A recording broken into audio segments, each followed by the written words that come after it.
اور زمین پر کوئی چلنے پھرنے والا نہیں مگر اس کا رزق اللہ کے ذمے ہے. وہ اس کے رہنے کی جگہ کو بھی جانتا ہے اور جہاں سونپا جاتا ہے اسے بھی. یہ سب کچھ کتاب روشن میں لکھا ہوا ہے. اور وہی تو ہے جس نے آسمانوں اور زمین کو 6 دن میں بنایا اور اس وقت اس کا عرش پانی پر تھا. تمہارے پیدا کرنے سے مقصود یہ ہے کہ وہ تم کو آزمائے کہ تم میں عمل کے لحاظ سے کون بہتر ہے. اور اے نبی، اگر تم کہو کہ تم لوگ مرنے کے بعد زندہ کر کے اٹھائے جاؤ گے تو کافر کہہ دیں گے کہ یہ تو کھلا جادو ہوا. اور اگر ایک مدت معین تک ہم ان سے عذاب روک دیں تو کہیں گے کہ کون سی چیز عذاب کو روکے ہوئے ہے. دیکھو، جس روز وہ ان پر واقع ہوگا پھر ٹلنے کا نہیں. اور جس چیز کا یہ مذاق اڑاتے ہیں وہ ان کو گھیر لے گی. اور اگر ہم انسان کو اپنے پاس سے نعمت بخشیں پھر اس سے اس کو چھین لے تو نا امید اور ناشکرا ہو جاتا ہے. اور اگر تکلیف پہنچنے کے بعد آسائش کا مزہ چکھائیں تو خوش ہو کر کہتا ہے کہ سب سختیاں مجھ سے دور ہو گئیں.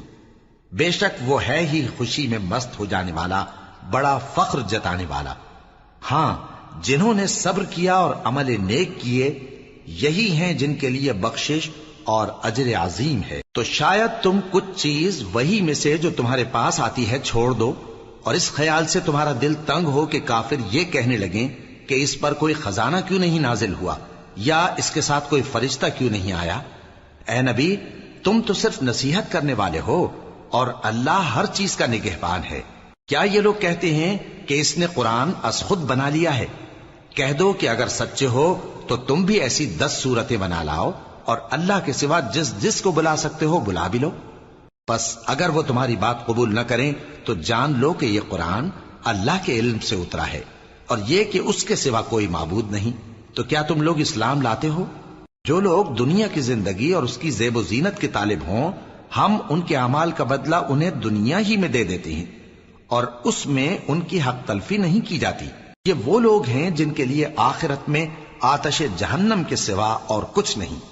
اور جو عمل انہوں نے دنیا میں کیے سب برباد اور جو کچھ یہ کرتے رہے سب ضائع ہوا. بھلا جو لوگ اپنے پروردگار کی طرف سے دلیل روشن رکھتے ہوں اور ان کے ساتھ ایک آسمانی گواہ بھی اس کی جانب سے ہو اور اس سے پہلے موسیٰ کی کتاب ہو جو پیشوا اور رحمت ہے، تو کیا وہ قرآن پر ایمان نہیں لائیں گے؟ یہی لوگ تو اس پر ایمان لاتے ہیں. اور جو کوئی اور فرقوں میں سے اس سے منکر ہو تو اس کا ٹھکانہ آگ ہے. تو تم اس قرآن سے شک میں نہ ہونا، یہ تمہارے پروردگار کی طرف سے حق ہے، لیکن اکثر لوگ ایمان نہیں لاتے. اور اس سے بڑھ کر ظالم کون ہوگا جو اللہ پر جھوٹ باندھے؟ ایسے لوگ اپنے رب کے سامنے پیش کیے جائیں گے اور گواہ کہیں گے کہ یہی لوگ ہیں جنہوں نے اپنے پروردگار پر جھوٹ بولا تھا. سن رکھو کہ ظالموں پر اللہ کی لعنت ہے، جو اللہ کے رستے سے روکتے اور اس میں کجی چاہتی ہیں اور وہ آخرت کا بھی انکار کرتے ہیں. یہ لوگ زمین میں کہیں چھپ کر اللہ کو ہرا نہیں سکتے اور نہ اللہ کے سوا کوئی ان کا حمایتی ہے. اے پیغمبر، ان کو دگنا عذاب دیا جائے گا کیونکہ یہ شدت کفر سے تمہاری بات نہیں سن سکتے تھے اور نہ تم کو دیکھ سکتے تھے. یہی ہیں جنہوں نے اپنے آپ کو خسارے میں ڈالا اور جو کچھ یہ افترا کیا کرتے تھے ان سے جاتا رہا. بلا شبہ یہ لوگ آخرت میں سب سے زیادہ نقصان پانے والے ہیں. جو لوگ ایمان لائے اور عمل نیک کیے اور اپنے پروردگار کے آگے عاجزی کی یہی صاحب جنت ہیں، ہمیشہ اس میں رہیں گے. دونوں فریقوں یعنی کافر و مومن کی مثال ایسی ہے جیسے ایک اندھا بہرا ہو اور ایک دیکھتا سنتا. بھلا دونوں کا حال یکساں ہو سکتا ہے؟ پھر تم سوچتے کیوں نہیں؟ اور ہم نے نوح کو ان کی قوم کی طرف بھیجا تو انہوں نے ان سے کہا کہ میں تم کو کھول کھول کر ڈر سنانے اور یہ پیغام پہنچانے آیا ہوں کہ اللہ کے سوا کسی کی عبادت نہ کرو، مجھے تمہاری نسبت دردناک عذاب کا خوف ہے. تو ان کی قوم کے سردار جو کافر تھے کہنے لگے کہ ہم تم کو اپنے ہی جیسا ایک آدمی دیکھتے ہیں اور یہ بھی دیکھتے ہیں کہ تمہارے پیرو وہی لوگ ہوئے ہیں جو ہم میں ادنا درجے کے ہیں اور وہ بھی سطحی رائے سے، اور ہم تم میں اپنے اوپر کسی طرح کی فضیلت نہیں دیکھتے بلکہ تمہیں جھوٹا خیال کرتے ہیں. فرمایا کہ اے قوم دیکھو تو اگر میں اپنے پروردگار کی طرف سے دلیل روشن رکھتا ہوں اور اس نے مجھے اپنے ہاں سے رحمت بخشی ہو جس کی حقیقت تم سے پوشیدہ ہو گئی ہے، تو کیا ہم اس کے لیے تمہیں مجبور کر سکتے ہیں جبکہ تم اس سے ناخوش ہو؟ اور اے قوم، میں اس نصیحت کے بدلے تم سے مال و زر کا مطالبہ تو نہیں کرتا، میرا صلہ تو اللہ کے ذمے ہے، اور جو لوگ ایمان لائے ہیں میں ان کو نکالنے والا بھی نہیں ہوں، وہ تو اپنے پروردگار سے ملنے والے ہیں، لیکن میں دیکھتا ہوں کہ تم لوگ نادانی کر رہے ہو۔ اے میری قوم، اگر میں ان کو نکال دوں تو اللہ کی گرفت سے بچانے کے لیے کون میری مدد کر سکتا ہے؟ بھلا تم غور کیوں نہیں کرتے؟ اور میں نہ تم سے یہ کہتا ہوں کہ میرے پاس اللہ کے خزانے ہیں، اور نہ یہ کہ میں غیب جانتا ہوں، اور نہ یہ کہتا ہوں کہ میں فرشتہ ہوں، اور نہ ان لوگوں کی نسبت جن کو تم حقارت کی نظر سے دیکھتے ہو یہ کہتا ہوں کہ اللہ ان کو بھلائی یعنی اعمال کی جزا نہیں دے گا۔ جو ان کے دلوں میں ہے اسے اللہ خوب جانتا ہے، اگر میں ایسا کہوں تو بے انصافوں میں ہو جاؤں۔ انہوں نے کہا کہ نوح، تم نے ہم سے جھگڑا تو کیا اور جھگڑا بھی بہت کیا، اب اگر تم سچے ہو تو جس چیز سے ہمیں ڈراتے ہو وہ ہم پر لا نازل کرو۔ نوح نے کہا کہ اس عذاب کو تو اللہ ہی چاہے گا تو نازل کرے گا، اور تم اللہ کو کسی طرح ہرا نہیں سکتے، اور اگر میں یہ چاہوں کہ تمہاری خیر خواہی کروں اور اللہ یہ چاہے کہ تمہیں گمراہ رہنے دے تو میری خیر خواہی تم کو کچھ فائدہ نہیں دے سکتی، وہی تمہارا پروردگار ہے اور تمہیں اسی کی طرف لوٹ کر جانا ہے۔ کیا یہ لوگ کہتے ہیں کہ اس پیغمبر نے قرآن اپنے دل سے بنا لیا ہے؟ کہہ دو کہ اگر میں نے دل سے بنا لیا ہے تو میرے گناہ کا وبال مجھ پر، اور جو گناہ تم کرتے ہو اس سے میں بری الذمہ ہوں۔ اور نوح کی طرف وحی کی گئی کہ تمہاری قوم میں جو لوگ ایمان لا چکے ان کے سوا اور کوئی ایمان نہیں لائے گا، تو جو کام یہ کر رہے ہیں ان کی وجہ سے غم نہ کھاؤ، اور ایک کشتی ہمارے حکم سے ہمارے سامنے بناؤ، اور جو لوگ ظالم ہیں ان کے بارے میں مجھ سے کچھ نہ کہنا، کیونکہ وہ ضرور غرق کر دیے جائیں گے۔ اور نوح نے کشتی بنانا شروع کر دی، اور جب ان کی قوم کے سردار ان کے پاس سے گزرتے تو ان سے تمسخر کرتے۔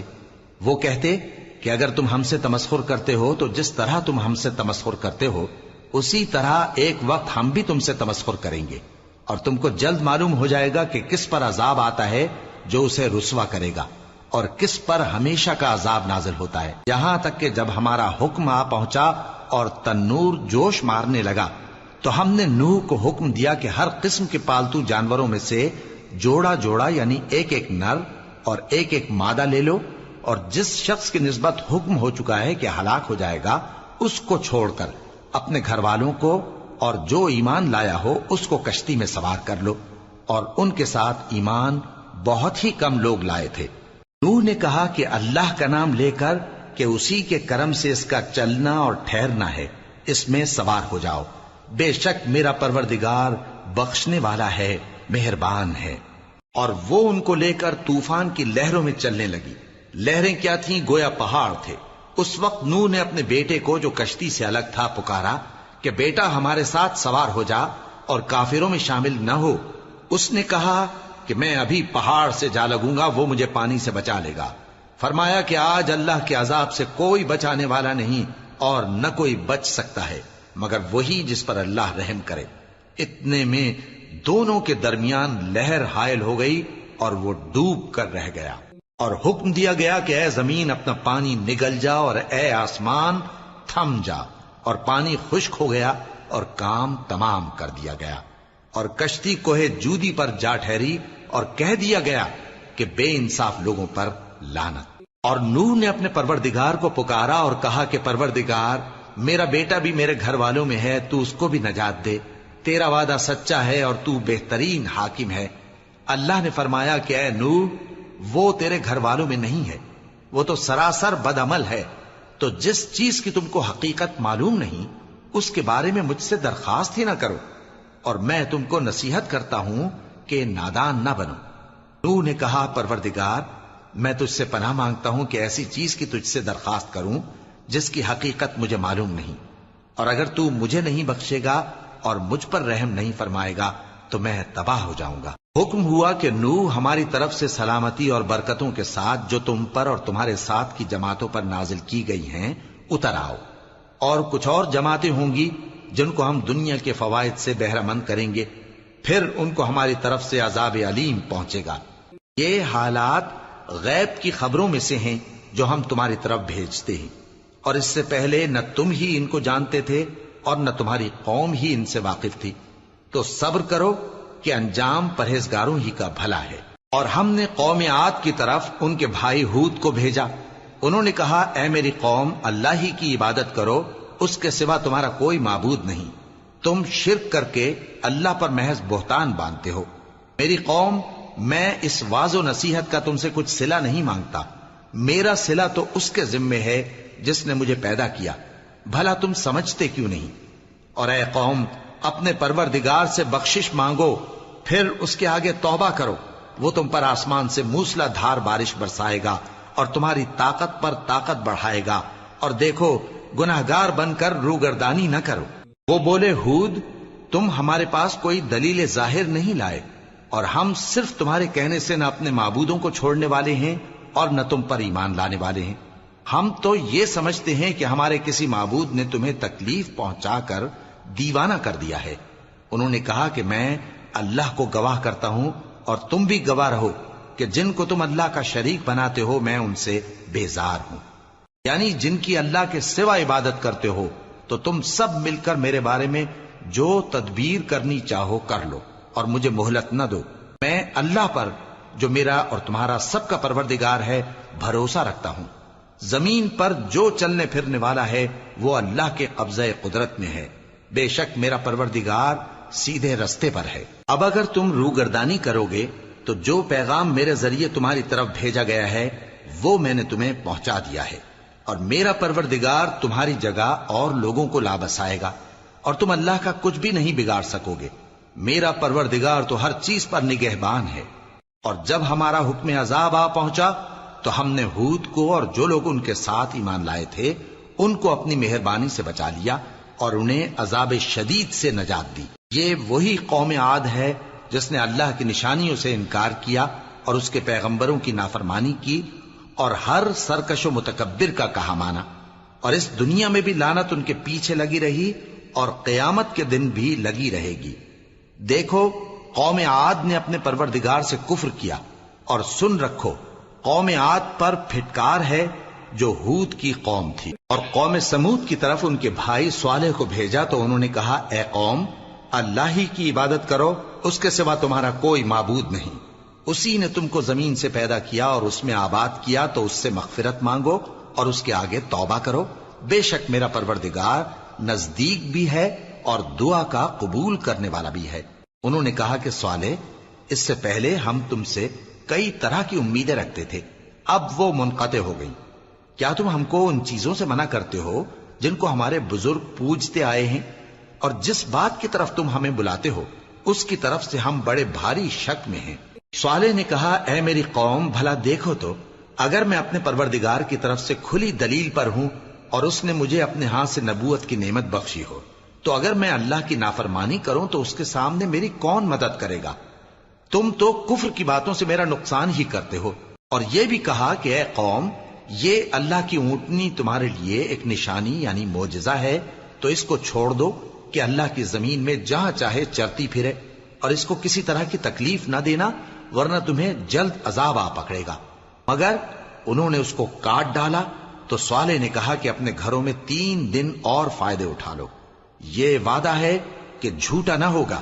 پس جب ہمارا حکم آ گیا تو ہم نے صالح کو اور جو لوگ ان کے ساتھ ایمان لائے تھے ان کو اپنی مہربانی سے بچا لیا اور اس دن کی رسوائی سے محفوظ رکھا. بے شک تمہارا پروردگار طاقتور ہے، زبردست ہے. اور جن لوگوں نے ظلم کیا تھا ان کو چنگھاڑ کی صورت میں عذاب نے آ پکڑا تو وہ اپنے گھروں میں اوندھے پڑے رہ گئے، گویا کبھی ان میں بسے ہی نہ تھے.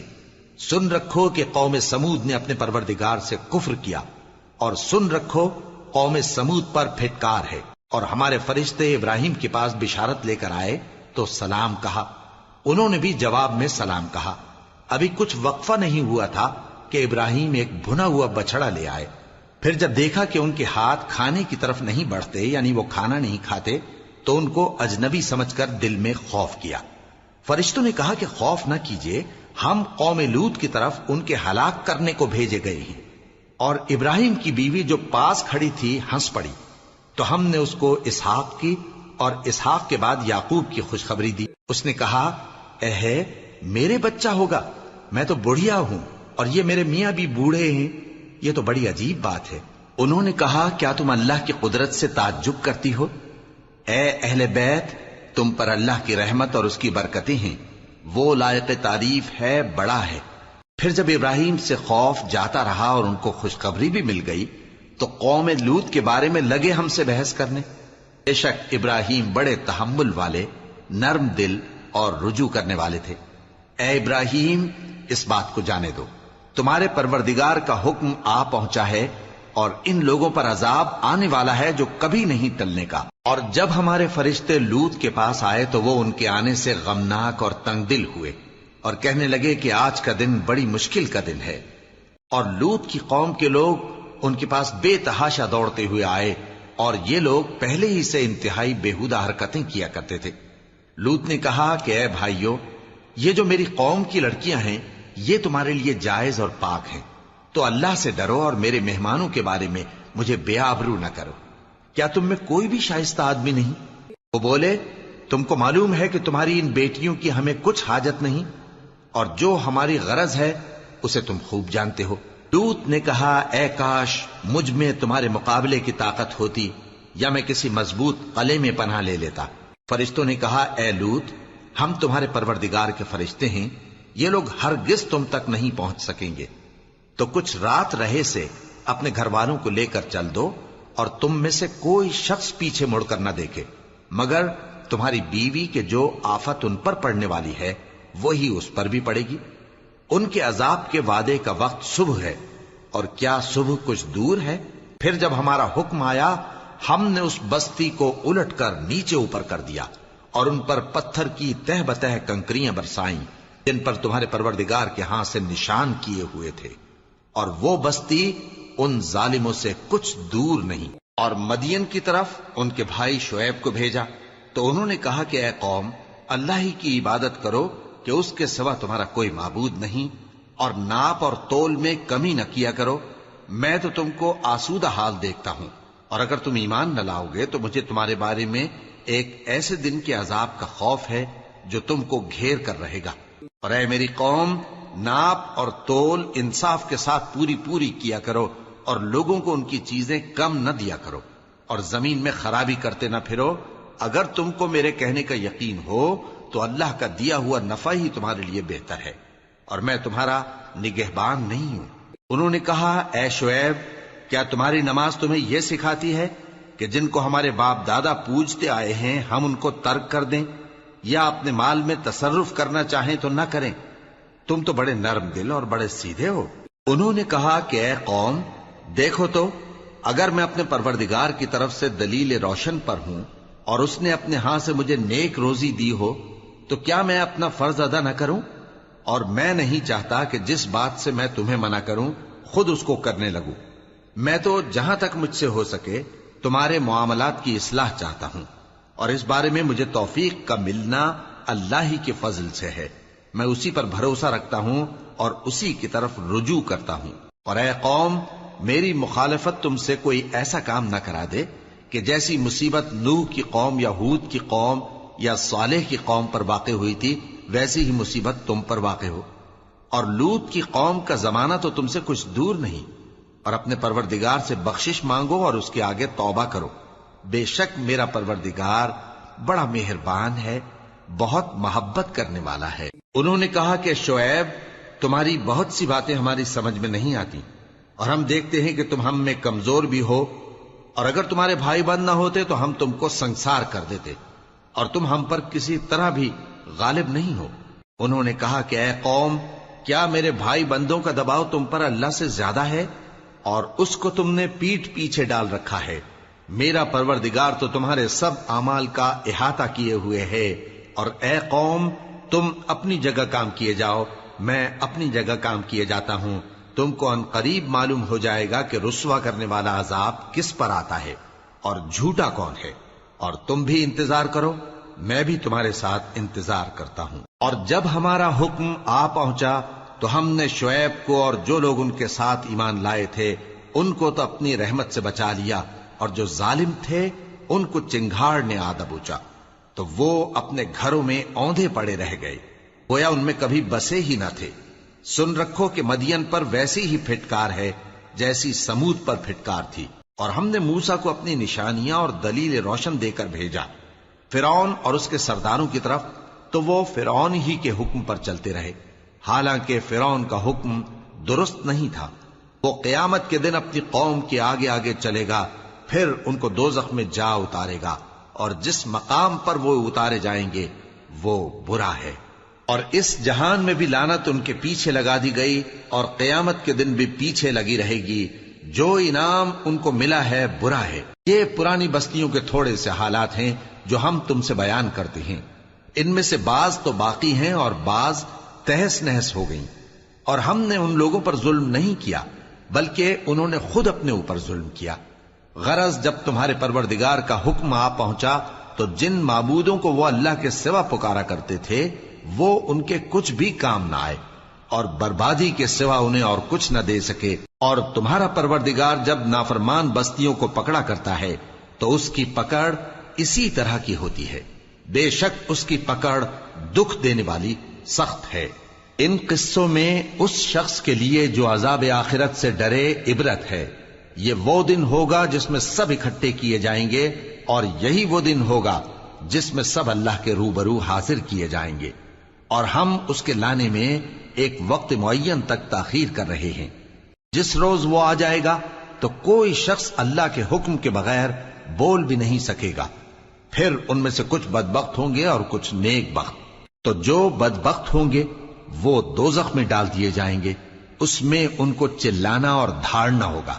جب تک آسمان و زمین ہیں وہ اسی میں رہیں گے مگر جتنا تمہارا پروردگار چاہے، بے شک تمہارا پروردگار جو چاہتا ہے کر دیتا ہے۔ اور جو نیک بخت ہوں گے وہ بہشت میں داخل کیے جائیں گے، اور جب تک آسمان اور زمین ہیں ہمیشہ اسی میں رہیں گے مگر جتنا تمہارا پروردگار چاہے۔ یہ اللہ کی بخشش ہے جو کبھی منقطع نہیں ہوگی۔ تو یہ لوگ جو غیر اللہ کی پرستش کرتے ہیں اس سے تم شک میں نہ پڑنا، یہ اسی طرح پرستش کرتے ہیں جس طرح پہلے سے ان کے باپ دادا پرستش کرتے آئے ہیں، اور ہم ان کو ان کا حصہ پورا پورا بغیر کچھ کم کیے دینے والے ہیں۔ اور ہم نے موسیٰ کو کتاب دی تو اس میں اختلاف کیا گیا، اور اگر تمہارے پروردگار کی طرف سے ایک بات پہلے نہ ہو چکی ہوتی تو ان میں فیصلہ کر دیا جاتا، اور وہ تو اس کی طرف سے بڑے بھاری شک میں پڑے ہوئے ہیں۔ اور تمہارا پروردگار ان سب کو قیامت کے دن ان کے اعمال کا پورا پورا بدلہ دے گا، بے شک جو عمل یہ کرتے ہیں وہ اس سے واقف ہے۔ سو اے پیغمبر، جیسا تم کو حکم ہوتا ہے اس پر تم اور جو لوگ تمہارے ساتھ تائب ہوئے ہیں قائم رہو، اور حد سے تجاوز نہ کرنا، وہ تمہارے سب اعمال کو دیکھ رہا ہے۔ اور مسلمانوں، جو لوگ ظالم ہیں ان کی طرف مائل نہ ہونا، نہیں تو تمہیں بھی دوزخ کی آگ آ لپٹے گی، اور اللہ کے سوا تمہارے کوئی دوست نہیں ہوں گے، پھر تمہیں کوئی مدد بھی نہ ملے گی۔ اور دن کے دونوں سروں یعنی صبح اور شام کے اوقات میں اور رات کی چند ساعتوں میں نماز پڑھا کرو، کچھ شک نہیں کہ نیکیاں گناہوں کو دور کر دیتی ہیں۔ یہ ان کے لیے نصیحت ہے جو نصیحت قبول کرنے والے ہیں۔ اور صبر کیے رہو کہ اللہ نیکوکاروں کا اجر ضائع نہیں کرتا۔ تو جو امتیں تم سے پہلے گزر چکی ہیں ان میں ایسے ہوش مند کیوں نہ ہوئے جو ملک میں خرابی کرنے سے روکتے؟ ہاں، ایسے تھوڑے سے تھے جن کو ہم نے ان میں سے نجات بخشی، اور جو ظالم تھے وہ انہی باتوں کے پیچھے لگے رہے جن میں عیش و آرام تھا، اور وہ گناہوں میں ڈوبے ہوئے تھے۔ اور تمہارا پروردگار ایسا نہیں ہے کہ بستیوں کو جبکہ وہاں کے باشندے نیکوکار ہوں از راہ ظلم تباہ کر دے۔ اور اگر تمہارا پروردگار چاہتا تو تمام لوگوں کو ایک ہی جماعت کر دیتا، اور وہ برابر اختلاف کرتے رہیں گے، مگر جن پر تمہارا پروردگار رحم فرمائے، اور اسی لیے اس نے ان کو پیدا کیا ہے۔ اور تمہارے پروردگار کا قول پورا ہو گیا کہ میں دوزخ کو جنوں اور انسانوں سب سے بھر دوں گا۔ اور اے نبی اور پیغمبروں کے وہ سب حالات جو ہم تم سے بیان کرتے ہیں ان سے ہم تمہارے دل کو جمائے رکھتے ہیں، اور ان حالات میں تمہارے پاس حق پہنچ گیا، اور یہ مومنوں کے لیے نصیحت اور عبرت ہے۔ اور جو لوگ ایمان نہیں لائے ان سے کہہ دو کہ تم اپنی جگہ عمل کیے جاؤ، ہم اپنی جگہ عمل کیے جاتے ہیں، اور نتیجہ اعمال کا تم بھی انتظار کرو، ہم بھی انتظار کرتے ہیں۔ اور آسمانوں اور زمین کی چھپی چیزوں کا علم اللہ ہی کو ہے، اور تمام معاملات اسی کی طرف رجوع کیے جائیں گے تو اسی کی عبادت کرو اور اسی پر بھروسہ رکھو، اور جو کچھ تم لوگ کر رہے ہو تمہارا پروردگار اس سے بے خبر نہیں۔ شروع اللہ کا نام لے کر جو بڑا مہربان نہایت رحم والا ہے۔ الف لام را، یہ کتاب روشن کی آیتیں ہیں۔ ہم نے اس قرآن کو عربی میں نازل کیا ہے تاکہ تم لوگ سمجھ سکو۔ اے پیغمبر، ہم اس قرآن کے ذریعے سے جو ہم نے تمہاری طرف بھیجا ہے تمہیں ایک نہایت اچھا قصہ سناتے ہیں، اور تم اس سے پہلے بے خبر تھے۔ جب یوسف نے اپنے والد سے کہا کہ ابا، میں نے خواب میں 11 ستاروں اور سورج اور چاند کو دیکھا ہے، دیکھتا کیا ہوں کہ وہ مجھے سجدہ کر رہی ہیں۔ انہوں نے کہا کہ بیٹا، اپنے خواب کا ذکر اپنے بھائیوں سے نہ کرنا، نہیں تو وہ تمہارے حق میں کوئی چال چلیں گے۔ کچھ شک نہیں کہ شیطان انسان کا کھلا دشمن ہے، اور اسی طرح اللہ تمہیں برگزیدہ و ممتاز کرے گا اور خواب کی باتوں کی تعبیر کا علم سکھائے گا، اور جس طرح اس نے اپنی نعمت پہلے تمہارے دادا پر دادا ابراہیم اور اسحاق پر پوری کی تھی، اسی طرح تم پر اور اولاد یعقوب پر پوری کرے گا۔ بے شک تمہارا پروردگار سب کچھ جاننے والا ہے، حکمت والا ہے۔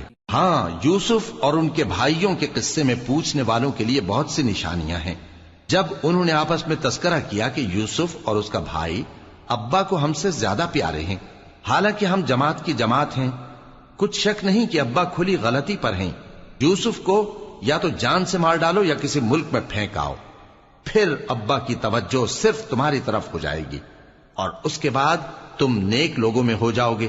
ان میں سے ایک کہنے والے نے کہا کہ یوسف کو جان سے نہ مارو، کسی اندھے کنویں میں ڈال دو کہ کوئی راہگیر اسے نکال کر کسی دوسرے ملک میں لے جائے گا۔ اگر تم کو کرنا ہی ہے تو یوں کرو۔ یہ مشورہ کر کے وہ اپنے والد سے کہنے لگے کہ ابا جان، کیا سبب ہے کہ آپ یوسف کے بارے میں ہمارا اعتبار نہیں کرتے؟ حالانکہ ہم اس کے خیر خواہ ہیں، کل اسے ہمارے ساتھ بھیج دیجئے کہ خوب میوے کھائے اور کھیلے کودے، ہم اس کے نگہبان ہیں۔ انہوں نے کہا کہ یہ امر مجھے غمناک کیے دیتا ہے کہ تم اسے لے جاؤ، یعنی وہ مجھ سے جدا ہو جائے، اور مجھے یہ بھی خوف ہے کہ تم کھیل میں اس سے غافل ہو جاؤ اور اسے بھیڑیا کھا جائے۔ وہ کہنے لگے کہ اگر ہماری موجودگی میں کہ ہم ایک طاقتور جماعت ہیں اسے بھیڑیا کھا گیا تو ہم بڑے نقصان میں پڑ گئے۔ غرض جب وہ اس کو لے گئے اور اس بات پر اتفاق کر لیا کہ اس کو اندھے کنویں میں ڈال دیں، اور ہم نے یوسف کی طرف وحی بھیجی کہ ایک وقت ایسا آئے گا کہ تم انہیں ان کے اس سلوک سے آگاہ کرو گے، اور ان کو اس وحی کی کچھ خبر نہ ہوگی۔ اور یہ حرکت کر کے وہ رات کے وقت باپ کے پاس روتے ہوئے آئے، کہنے لگے کہ ابا جان، ہم تو دوڑنے اور ایک دوسرے سے آگے نکلنے میں مصروف ہو گئے اور یوسف کو اپنے اسباب کے پاس چھوڑ گئے تو اسے بھیڑیا کھا گیا، اور آپ ہماری بات کو گو ہم سچ ہی کہتے ہیں باور نہیں کریں گے، اور ان کے کرتے پر جھوٹ موٹ کا لہو بھی لگا لائے۔ یعقوب نے کہا کہ یوں نہیں ہے، بلکہ تم اپنے دل سے یہ بات بنا لائے ہو۔ اچھا، صبر کہ وہی خوب ہے، اور جو تم بیان کرتے ہو اس کے بارے میں اللہ ہی سے مدد چاہیے۔ اور اب اللہ کی شان دیکھو کہ اس کنویں کے قریب ایک قافلہ آوارد ہوا اور انہوں نے پانی کے لیے اپنا سقا بھیجا، تو اس نے کنویں میں ڈول لٹکایا، یوسف اس سے لٹک گئے۔ وہ بولا، زہے قسمت، یہ تو ایک لڑکا ہے، اور اس کو قیمتی سرمایہ سمجھ کر چھپا لیا۔ اور جو کچھ وہ کرتے تھے اللہ کو خوب معلوم تھا، اور انہوں نے اس کو تھوڑی سی قیمت یعنی مادود چند درہموں پر بیچ ڈالا، اور وہ اس سے بیزار ہو رہے تھے۔ اور مصر میں جس شخص نے اس کو خریدا، اس نے اپنی بیوی سے جس کا نام زلیخا تھا کہا کہ اس کو عزت و اکرام سے رکھو، عجب نہیں کہ یہ ہمیں فائدہ دے یا ہم اسے بیٹا بنا لیں۔ اس طرح ہم نے یوسف کو سرزمین مصر میں جگہ دی، اور غرض یہ تھی کہ ہم ان کو خواب کی باتوں کی تعبیر سکھائیں، اور اللہ اپنے کام پر غالب ہے لیکن اکثر لوگ نہیں جانتے۔ اور جب وہ اپنی جوانی کو پہنچے تو ہم نے ان کو دانائی اور علم عطا کیا، اور نیکوکاروں کو ہم اسی طرح بدلہ دیا کرتے ہیں۔ اور جس عورت کے گھر میں وہ رہتے تھے اس نے ان کو اپنی طرف مائل کرنا چاہا، اور دروازے بند کر کے کہنے لگی، یوسف جلدی آؤ۔ انہوں نے کہا کہ اللہ پناہ میں رکھے، وہ یعنی تمہارے میاں تو میرے آقا ہیں، انہوں نے مجھے اچھی طرح سے رکھا ہے، میں ایسا ظلم نہیں کر سکتا، بے شک ظالم لوگ فلاح نہیں پائیں گے۔ اور اس عورت نے ان کا قصد کیا اور انہوں نے اس کا قصد کیا۔ اگر وہ اپنے پروردگار کی نشانی نہ دیکھتے تو جو ہوتا سو ہوتا۔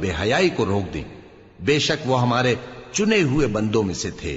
اور دونوں دروازے کی طرف بھاگے، آگے یوسف پیچھے زلیخا. اور عورت نے ان کا کرتا پیچھے سے پکڑ کر جو کھینچا تو پھاڑ ڈالا، اور دونوں کو دروازے کے پاس عورت کا خاوند مل گیا. تو عورت بولی کہ جو شخص تمہاری بیوی کے ساتھ برا ارادہ کرے اس کی اس کے سوا کیا سزا ہے کہ یا تو قید کیا جائے یا اسے دکھ کا عذاب دیا جائے. یوسف نے کہا اسی نے مجھ کو اپنی طرف مائل کرنا چاہا تھا. اور اس کے خاندان میں سے ایک گواہ نے گواہی دی کہ اگر اس کا کرتا آگے سے پھٹا ہو تو یہ سچی اور یوسف جھوٹا ہے، اور اگر کرتا پیچھے سے پھٹا ہو تو یہ جھوٹی اور وہ سچا ہے. سو جب اس کا کرتا دیکھا تو پیچھے سے پھٹا تھا. تب اس نے زلیخا سے کہا کہ یہ تمہارا ہی فریب ہے، اور کچھ شک نہیں کہ تم عورتوں کے فریب بڑے بھاری ہوتے ہیں. یوسف اس بات کا خیال نہ کر، اور زلیخا تو اپنے گناہ کی بخشش مانگ، بے شک خطا تیری ہی ہے. اور شہر میں عورتیں گفتگویں کرنے لگیں کہ عزیز کی بیوی اپنے غلام کو اپنی طرف مائل کرنا چاہتی ہے اور اس کی محبت اس کے دل میں گھر کر گئی ہے. ہم دیکھتی ہیں کہ وہ کھلی گمراہی میں ہے. پھر جب زلیخا نے ان عورتوں کی گفتگو جو حقیقت میں دیدار یوسف کے لیے ایک چال تھی سنی، تو ان کے پاس دعوت کا پیغام بھیجا اور ان کے لیے ایک محفل مرتب کی، اور پھل تراشنے کے لیے ہر ایک کو ایک ایک چھری دی. اور یوسف سے کہا کہ ان کے سامنے آؤ. جب عورتوں نے ان کو دیکھا تو ان کا روب حسن ان پر ایسا چھا گیا کہ پھل تراشتے تراشتے اپنے ہاتھ کاٹ لیے، اور بے ساختہ بول اٹھیں کہ اللہ پاک ہے، یہ آدمی نہیں، یہ تو کوئی بزرگ فرشتہ ہے. زلیخا نے کہا تو یہ وہی ہے جس کے بارے میں تم مجھے تانے دیتی تھیں، اور بے شک میں نے اس کو اپنی طرف مائل کرنا چاہا مگر یہ بچا رہا. اور اگر یہ وہ کام نہ کرے گا جو میں اسے کہتی ہوں تو قید کر دیا جائے گا اور ذلیل ہوگا. یوسف نے دعا کی کہ پروردگار جس کام کی طرف یہ مجھے بلاتی ہیں اس کی نسبت مجھے قید پسند ہے، اور اگر تو مجھ سے ان کے فریب کو نہ ہٹائے گا تو میں ان کی طرف مائل ہو جاؤں گا اور نادانوں میں سے ہو جاؤں گا. پس ان کے رب نے ان کی دعا قبول کر لی اور ان سے عورتوں کا داؤں ٹال دیا. بے شک وہی تو سننے والا ہے، جاننے والا ہے. پھر باوجود اس کے کہ وہ لوگ ان کی بے گناہی کے نشان دیکھ چکے تھے، ان کی رائے یہی ٹھہری کہ کچھ عرصے کے لیے ان کو قید ہی کر دیں. اور ان کے ساتھ دو اور جوان بھی داخل زندہ ہوئے. ایک نے ان میں سے کہا کہ میں نے خواب دیکھا ہے، دیکھتا کیا ہوں کہ شراب کے لیے انگور نچوڑ رہا ہوں. دوسرے نے کہا کہ میں نے بھی خواب دیکھا ہے، میں یہ دیکھتا ہوں کہ اپنے سر پر روٹیاں اٹھائے ہوئے ہوں اور پرندے ان میں سے کھا رہے ہیں. تو ہمیں ان کی تعبیر بتا دیجئے کہ ہم تمہیں نیکوکار دیکھتے ہیں. یوسف نے کہا کہ جو کھانا تم کو ملنے والا ہے وہ آنے نہیں پائے گا کہ میں اس سے پہلے تم کو اس کی تعبیر بتا دوں گا. یہ ان باتوں میں سے ہے جو میرے پروردگار نے مجھے سکھائی ہیں. جو لوگ اللہ پر ایمان نہیں لاتے اور آخرت کا انکار کرتے ہیں، میں نے ان کا مذہب چھوڑ دیا ہے، اور میں اپنے باپ دادا ابراہیم اور اسحاق اور یعقوب کے مذہب پر چلتا ہوں. ہمیں شایع نہیں ہے کہ کسی چیز کو اللہ کے ساتھ شریک بنائیں. یہ اللہ کا فضل ہے ہم پر بھی اور لوگوں پر بھی، لیکن اکثر لوگ شکر نہیں کرتے.